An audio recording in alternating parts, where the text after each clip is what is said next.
Hello और welcome back to our channel commerce concept building. अब कैसे हैं आप सब? आई होप आप सब एकदम अच्छे होंगे, एकदम बढ़िया होंगे। आप सबकी पढ़ाई भी काफ़ी अच्छी चल रही होगी। हमारा जो टॉपिक चल रहा है वो चल रहा है पैकेजिंग। कल से मैंने आपको पैकेजिंग स्टार्ट करवा दिया था। कल को मैंने आपको पैकेजिंग का जो मेन मतलब होता है, मतलब जो बेसिक कंसेप्ट है कि पैकेजिंग बेसिकली होता क्या है, वो चीज़ मैंने आपको कल क्लास में क्लियर की थी।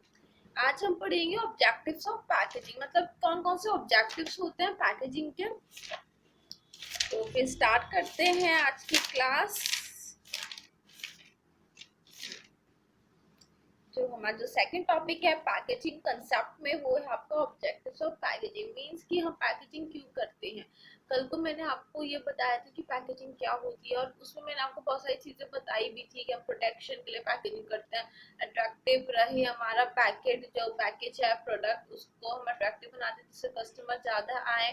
और भी बहुत सारी चीजें मैंने आपको बताई थी, और ज्यादा चीजें और ज्यादा ऑब्जेक्टिव्स हमें पता चलेंगे पैकेजिंग के जब हम ये वाला टॉपिक स्टार्ट करेंगे। तो फिर स्टार्ट करते हैं ये वाला topic, objectives of packaging. Means कि हाँ, क्या क्या ऑब्जेक्टिव्स हैं पैकेजिंग के, या हमें क्या क्या फायदे मिल सकते हैं पैकेजिंग के थ्रू। ठीक है, पहला है प्रोटेक्शन। कल को मैंने आपको ये बताया था कि आप जो सी भी पैकेट यूज कर रहे हो, जो सी भी पैकेजिंग आप यूज कर रहे हो, वो इतनी अच्छी होनी चाहिए कि वो आपके प्रोडक्ट को एक प्रोटेक्शन प्रोवाइड कराए। ठीक है, कस्टमर ऐसा प्रोडक्ट नहीं लेगा जिसका जो पैकेज है वो बिल्कुल घटिया क्वालिटी का हो, और उस क्वालिटी की वजह से, उस पैकेट की वजह से प्रोडक्ट को कोई नुकसान पहुंच जाए। तो आपको as a company, as a manufacturer, आप जब भी अपने पैकेजिंग करें प्रोडक्ट की, तो आपको इतनी अच्छी करनी है कि जो उसका जो सामान है, उसके अंदर का जो सामान है वो प्रोटेक्ट रहे, वो खराब ना हो। The primary objective of the packaging is the protection of a product or its contents। यही मैंने अभी आपको बताया कि जो पैकेजिंग का जो मेन ऑब्जेक्टिव है वो यही है कि आपको जो प्रोडक्ट है वो सेफ रहे। It is the package that keeps the content fresh, clean and unspoiled by using moisture proof, vermi proof, damage resistant and material। बहुत सारी चीजें होती है, moisture proof, vermi proof, damage resistant material की, मतलब वाटर प्रूफ में क्या होता है कि पानी अंदर ना जाए। बहुत सारी चीजें होती हैं, बहुत सारे एक एक तरह से हम प्रोटेक्शन देना चाहते हैं अपनी प्रोडक्ट को, जिससे प्रोडक्ट डैमेज ना हो या स्पॉइल ना हो। Thus, the first objective of packaging is to protect the product against the possible theft, मतलब चोरी भी ना हो, लीकेज, स्पॉइलेज, ब्रेकेज, मतलब सब कुछ चीजें आएंगी इसमें जो आपके प्रोडक्ट को नुकसान पहुंचा सकती है। ठीक है, सेकंड है आइडेंटिफिकेशन। कल को मैंने आपको बताया था, हम जो ये टॉपिक पढ़ रहे हैं ब्रांडिंग, पैकेजिंग एंड लेबलिंग, ये किसकी कैटेगरीज है? ये कैटेगरीज है प्रोडक्ट आइडेंटिफिकेशन की।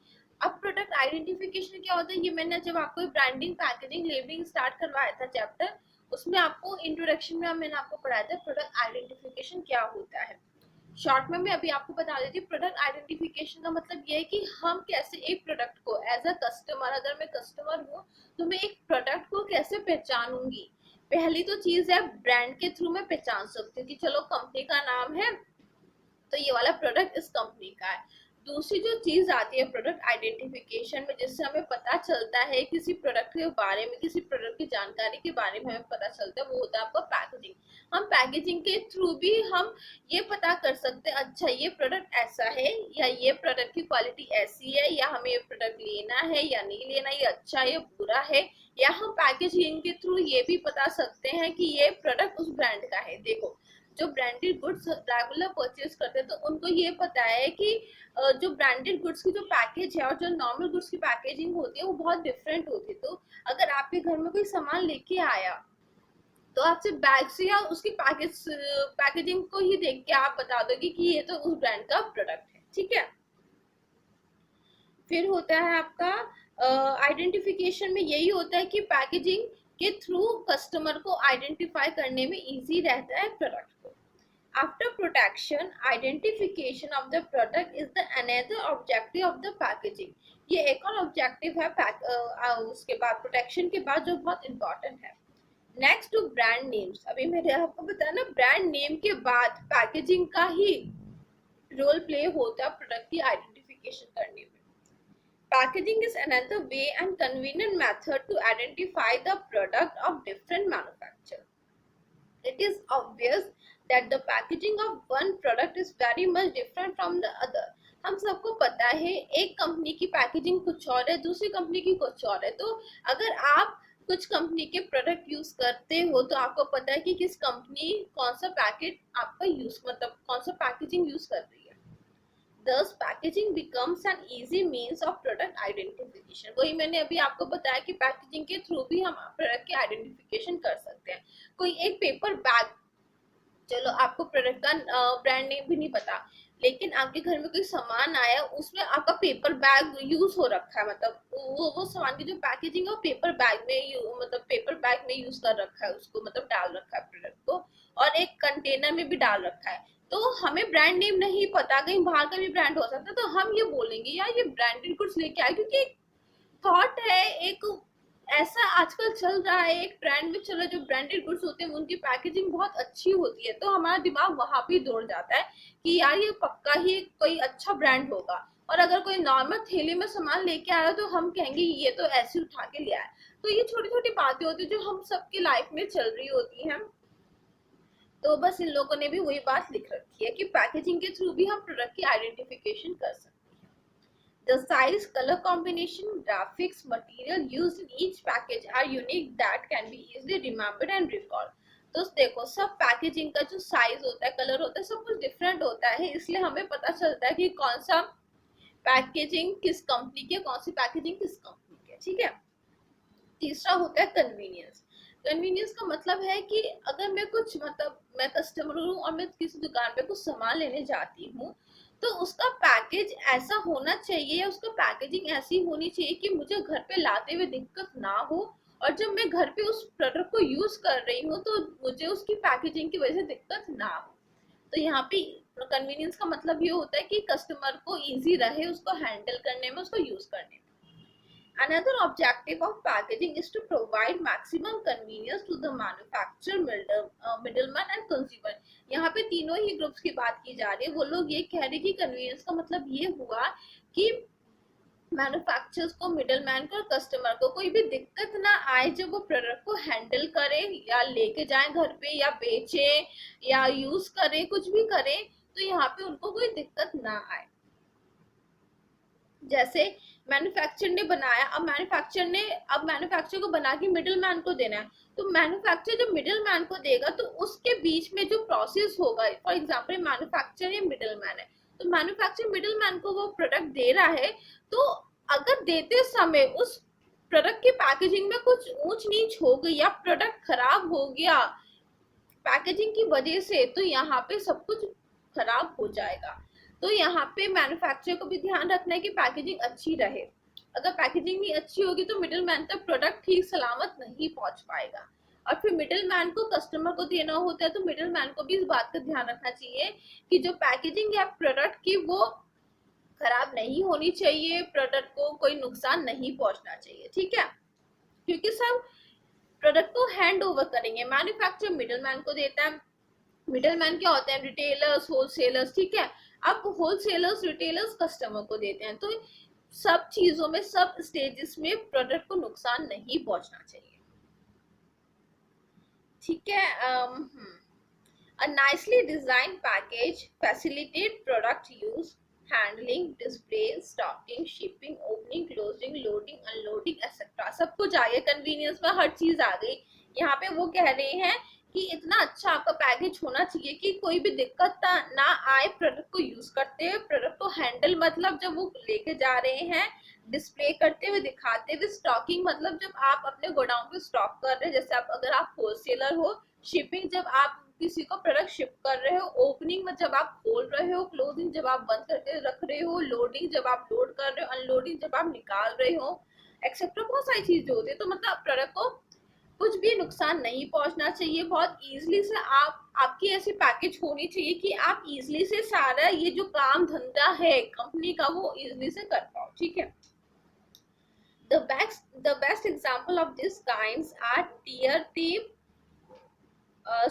squeeze bottle, flip tops, full tubes, rappers and the like. मतलब बहुत सारी चीजें होती हैं जिनकी आपकी पैकेजिंग बहुत अच्छी होती है, इजी रहता है उसको लेके जाने में। फॉर एग्जांपल जैसे आपने देखा होगा कि घी का जो देसी घी है जो बाजार में मिलता है, एक तो मिलता है अमूल का डिब्बे में, गत्ते के डिब्बे में, और एक होता है टीन में। तो ज्यादातर लोग प्रेफर करते हैं वो टीन वाला लेके आए।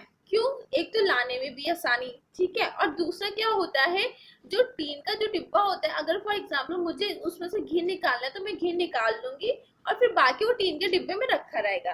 अब इधर ज्यादातर लोग यही प्रेफर करते हैं टीन का डिब्बा ही वो लेके आए, वही वाला पैकेज होना चाहिए टीन के डिब्बे वाला। और अगर गत्ते वाला है, चलो गत्ते वाला हम ले आए, लाने में कोई दिक्कत नहीं है, पूरा पैक्ड होता है। फिर क्या होता है जब हम यूज करेंगे ना, वो ना बहुत ज्यादा खराब सा हो जाता है। चलो मुझे थोड़ा सा घी निकालना है तो मैंने निकाल दिया, अब क्या होगा, वो जो गत्ता है वो तो खुल गया ऊपर से, ठीक है, तो उसमें कुछ भी जा सकता है, धूल भी जा सकती है, मिट्टी भी, या कोई कीड़ा मकोड़ा कुछ भी गिर सकता है। तो वो बहुत, और ना पूरा डिब्बा ना चिपटा चिपटा सा हो जाता है वो, क्योंकि हमने घी निकाल लिया उस डिब्बे में से, तो वो बहुत ही ज्यादा अजीब सा हो जाता है। आप सबको ही पता होगा, आप लोगों ने यूज भी किया होगा। तो जब भी हमारे घर पे घी आता है तो दादी जी यही बोलते हो टीन के डिब्बे वाला ही लेके आया करो, क्योंकि वो इजी रहता है रखने में भी। वरना गत्ते वाले डिब्बे में क्या होता है, अगर आपने एक बार घी निकाल लिया, फिर या तो आपको उस गत्ते का पूरा घी निकाल के किसी बर्तन में रखना पड़ता है, वरना वो सारा लिचर पिचर हो जाता है। तो यही सारी चीजें हैं। देखो बुक्स में कुछ भी अलग नहीं लिखा होता, जो आपके लाइफ से रिलेट होता है, जो हमारी लाइफ से रिलेट होता है, जो या हुआ होता है या जो होगा, वही इसमें लिखा होता है। तो अगर आप रिलेट करते हो तो आपको हमेशा याद रहेंगे सारी चीजें। फिर फोर्थ ऑब्जेक्टिव है प्रमोशन। मैंने आपको कल को बताया था कि आपका पैकेजिंग में इतना पोटेंशियल होना चाहिए, इतने उसमें काबिलियत होनी चाहिए पैकेजिंग में कि कस्टमर खुद अट्रैक्ट हो, ठीक है ना, कि वो देखे वाह यार कितना अच्छा पैकेजिंग है इसके, तो मैं ये वाला प्रोडक्ट यूज करूंगा, ठीक है। क्योंकि आप पैकेजिंग भी एक तरह से प्रमोशनल टूल है जो आपके प्रोडक्ट को प्रमोट करता है। तो product package is a powerful promotional tool. वही बात आगे, एक ये प्रमोशनल टूल है जो आपके प्रोडक्ट को बेचने में बहुत ज्यादा मदद करेगा। Package features communicate the product message. जो पैकेजिंग, जैसी पैकेजिंग होगी तो वो कुछ मैसेज कम्युनिकेट करता है। एक दो प्रोडक्ट है, एक की पैकेज ज्यादा अच्छी नहीं है, एक की पैकिंग बहुत अच्छी है, तो कस्टमर को ये मैसेज, ये प्रोडक्ट, इसकी पैकेजिंग यही मैसेज कम्युनिकेट करेगा कि हमारा प्रोडक्ट बहुत ज्यादा हाइजीन है, बहुत इजी टू यूज है, आप इसको इजिली हैंडल कर सकते हो, बहुत ही इफेक्टिव है, तो वही प्रोडक्ट लेके आएगा। And motivate the customers to buy the product. वही बात आगे, अब वो मोटिवेट करेगा कि कस्टमर वही प्रोडक्ट ले। Printed matters on the package act as an advertisement. जितना भी आप प्रिंटेड रखो, मतलब जो भी लिखा हुआ होता है पैकेज के ऊपर, वो बहुत ज्यादा अट्रैक्ट करता है कस्टमर को। लिखा हुआ होता है, कुछ बना हुआ होता है, जो भी आपकी पैकेजिंग जिस भी तरह की है, ठीक है। Reuse and other types of packaging helps in sales promotion. अब देखो रीयूज, कुछ कुछ होता है ना कि कुछ कुछ प्रोडक्ट की पैकेजिंग ऐसी होती है कि हम उसको फिर से यूज कर सकते हैं, तो ये वाली बात मतलब जो बातें होती है कस्टमर को बहुत अट्रैक्ट होती है कि इसका जो पैकेज है प्रोडक्ट का, उसको हम रीयूज कर सकते हैं, फिर से यूज कर सकते हैं, ठीक है। तो ये सारी चीजें भी कस्टमर को बहुत अट्रैक्ट करती है। Fifth objective is attraction. वही बात आ गई, देखो यहाँ पे ना सिर्फ पॉइंट के नाम, ये देखो बुक्स में कितना करते हैं, सिर्फ पॉइंट के नाम बदल देते, इसलिए मैं आपको कहती हूँ अगर आपका कंसेप्ट क्लियर है ना तो आप खुद पॉइंट्स बना सकते हो। अट्रैक्शन, इसमें भी वही लिखा हुआ है, इसको मैं क्या ही बताऊँ अब आपको। The objective of packaging is to increase the attraction of the product. Nowadays the main objective of every packaging is to attract the customer toward the product concerned. वही है कि कस्टमर को यहाँ पर अट्रैक्ट करने के लिए अट्रैक्टिव पैकेजिंग का यूज होता है। At the initial stage if the package with the which attract the customers and not the product. At the initial stage it is the package which attract to। अच्छा, ये लोग बोल रहे हैं starting stage में सिर्फ एक पैकेज ही ऐसा होता है, पैकेजिंग एक ऐसा एक फीचर है जिसकी वजह से कस्टमर अट्रैक्ट होते हैं। That is why this objective of packages is gaining importance day by day. वही चीज है, अगर आप नया बिजनेस स्टार्ट कर रहे हो तो पैकेजिंग इंपॉर्टेंट रोल प्ले करेगा कि कस्टमर जिससे अट्रैक्ट हो, ठीक है।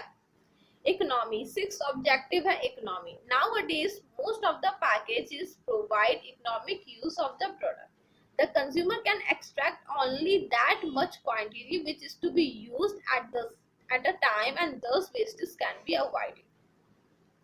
यहाँ पे मतलब है इकोनॉमिक का मतलब यहाँ पे इकोनॉमिकल यूज ऑफ प्रोडक्ट, मतलब जो इकोनॉमिक यूज का मतलब ये हुआ, अभी जैसे मैंने आपको देसी घी का एग्जांपल दिया कि जितना मुझे देसी घी यूज करना है उस टीन के डिब्बे में से उतना मैं निकालूंगी और बाकी डिब्बे में छोड़ दूंगी।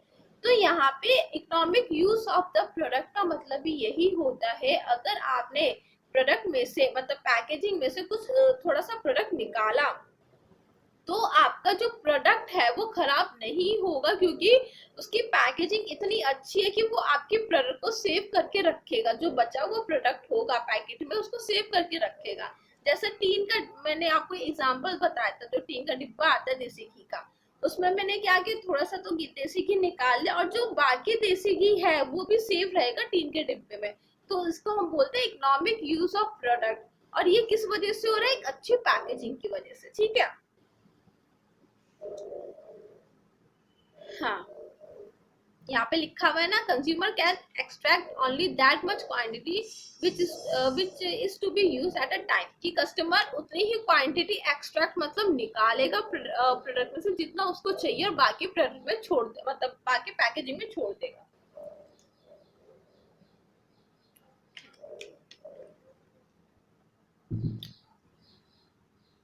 ठीक है, इससे क्या होगा, वेस्टेज, जो वेस्ट मतलब इससे क्या होता है, प्रोडक्ट वेस्ट नहीं होता है, ठीक है। अगर मैंने थोड़ा सा देसी घी निकाल लिया, बाकी तो वो डिब्बे में है और वो डिब्बे में सेफ है, वो वेस्ट नहीं होगा, वो खराब नहीं होगा क्योंकि डिब्बा पूरा बंद है, ठीक है ना। फिर सेवेंथ जो आपका ऑब्जेक्टिव है वो रेपुटेशन है। देखो, रेपुटेशन, अगर आपकी कंपनी की पैकेजिंग अच्छी है तो आपका एक रेपुटेशन होगा मार्केट में भी, कस्टमर की नजर में भी, ठीक है। फॉर एग्जाम्पल, किसी ने यहाँ पे गली में ही किसी ने कोई शॉप खोली, ठीक है, अच्छी बड़ी उसने शॉप खोली, अच्छा सा शोरूम खोला छोटा सा, लेकिन उसने क्या किया, एक से एक प्रोडक्ट तो रख लिए, लेकिन जो बैग्स थे, जो पैकेट थे, मतलब वो होता है ना कि जिसमें वो लोग सामान रख के देते हैं, जो पॉलिथीन बैग्स होते हैं, पेपर बैग्स होते हैं, वो उसने बिल्कुल ही लो क्वालिटी का यूज किया। तो ना हमें बड़ा अजीब सा लगेगा एज अ कस्टमर कि बताओ यार, इतना अच्छा इसने शोरूम खोला है और ये थैलियां कैसे यूज कर रहा है ना। तो थोड़ा सा मन से उतर जाएगा वो।